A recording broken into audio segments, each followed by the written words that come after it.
Hello everyone, I have some satellite imagery here of recent Ukrainian strikes targeting Russia, which are worth a look at. First up is the strike a couple of days ago at Sevastopol. On screen now is the before. The target is the cluster of recently constructed buildings that you can see at a disused airstrip. And here, the aftermath. So, one of the new buildings has been hit by a drone and partially collapsed. Additionally, there are signs of fire further south and an impact mark on the runway, likely from a drone that missed or possibly falling debris. This structure has been since reported to be a drone launching site, not Shahed drones as initially reported, but rather long-range spotter drones of Russia's, and was built here specifically for their use. So it is a key target. Unfortunately, it looks like Ukraine's own drones only have given the hangar a glancing blow rather than completely levelling it.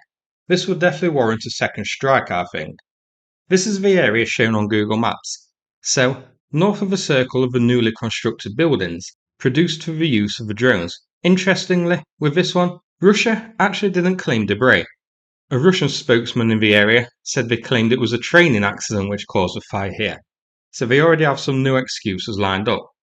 This is here in Crimea, and so the drones here used to seek out targets in Odessa for Russian planes and missiles, so spotting things like farmers going on their way to work, emergency rescue crews, and apartment buildings.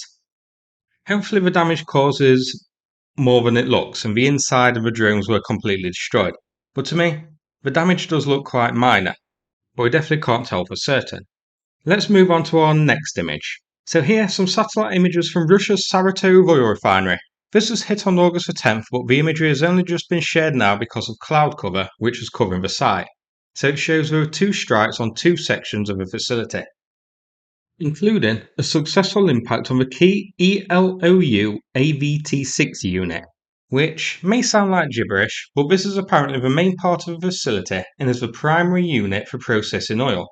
I don't know how long this refinery is going to be out of action for, but with this destroyed or badly damaged, then this refinery can no longer refine oil.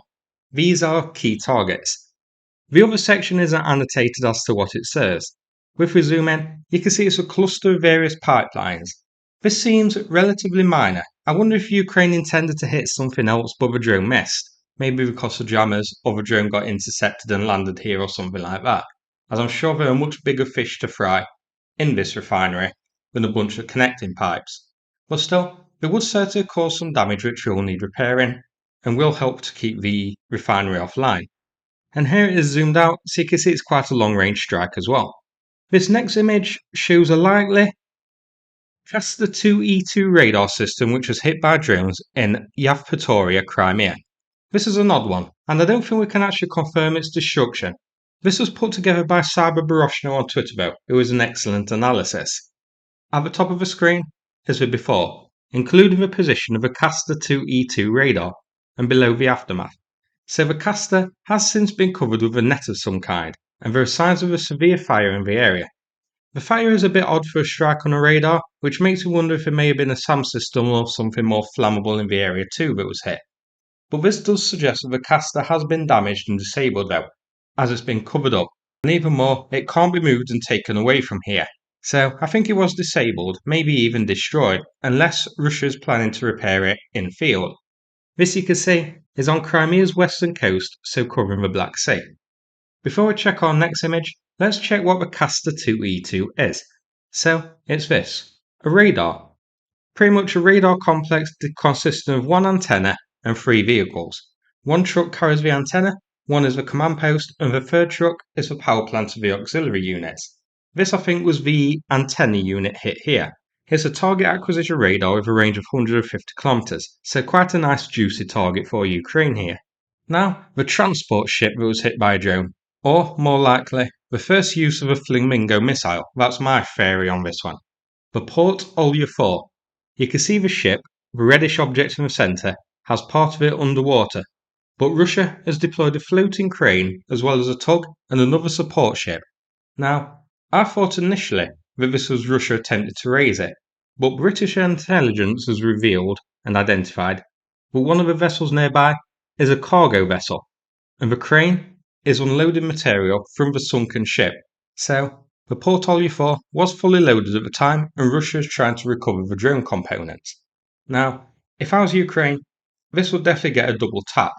I would love to send the floating crane underwater as well.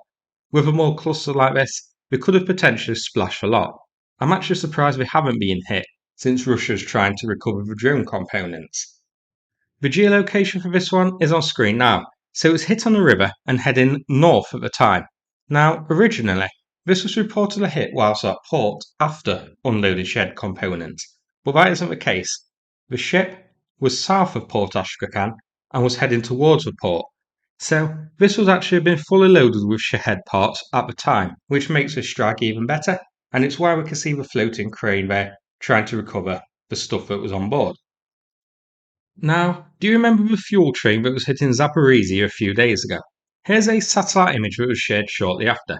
It doesn't show us much that we didn't already know, as we've already seen photos and videos of this burning and being attacked, but it does give a nice idea as to the extent of the fire caused here, and it shows that the train was attacked at multiple points by the drones, causing a big cloud of smoke to hang over it. This is here, headed towards Tokmak. We covered this in the original video, but it was carrying a supply of fuel for support of Russia's operations in Zaporizhzhia region. Tokmak is Russia's main logistical hub here, so the fuel would have then been sent north to support Russian operations in the area. Finally, we're going to finish off with a strike from the other day on Novoshakhtinsk oil refinery. Now, at first, I thought it was one of the refining towers that was hit here, but satellite imagery on screen now reveals that it was actually oil storage that was targeted. The image on screen now showing a thick cloud of smoke rising from the oil tanks on the western part of the refinery. Now, given the big column of smoke, we can't tell for certain how many of the oil tanks here are burning. It looks like at least 3 or 4, possibly even more. This is the section hit here, highlighted on blue in this Google Map image.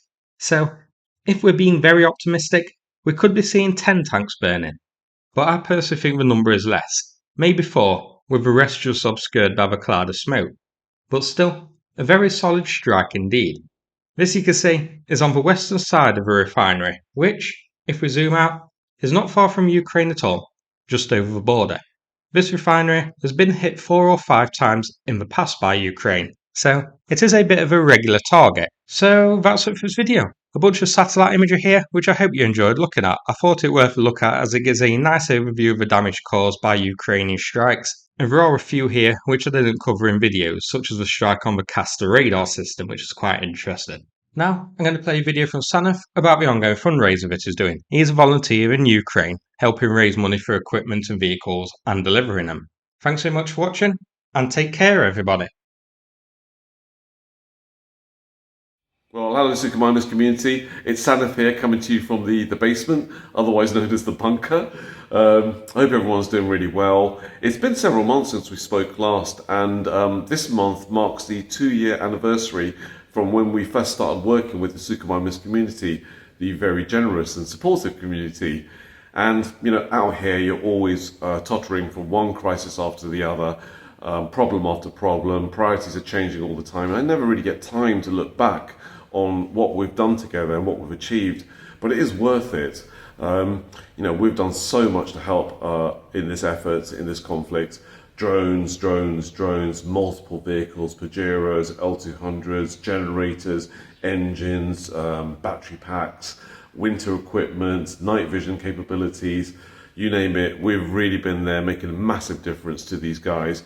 And over the course of time, all your donations, large and small, they've added up incrementally to make a massive difference in this conflict and shape things according to how we want them to emerge. Now, I've hit a bit of a problem here. We've hit a bit of a problem. We recently lost a couple of vehicles.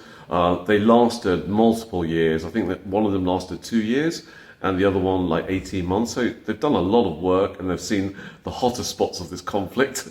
But yeah, we're really stuck now because we need to try and get a couple of vehicles, 3 vehicles ideally, over the line and delivered to the guys as soon as possible. And of course, vehicles are the hardest part of this project because it's not like buying something online and just delivering it. Anything that can go wrong will go wrong with vehicles. On top of that, They have a 1,000-mile journey from the west of Europe to Ukraine.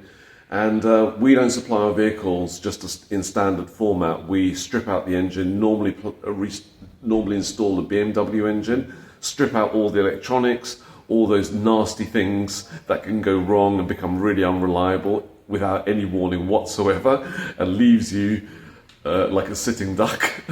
So yeah, that's the work we do. And but of course, all our work is underpinned by a budget, a foundation, which is the generous donations that you provide. So with your support, we'll continue this fight and yeah, bring this to a very satisfactory conclusion.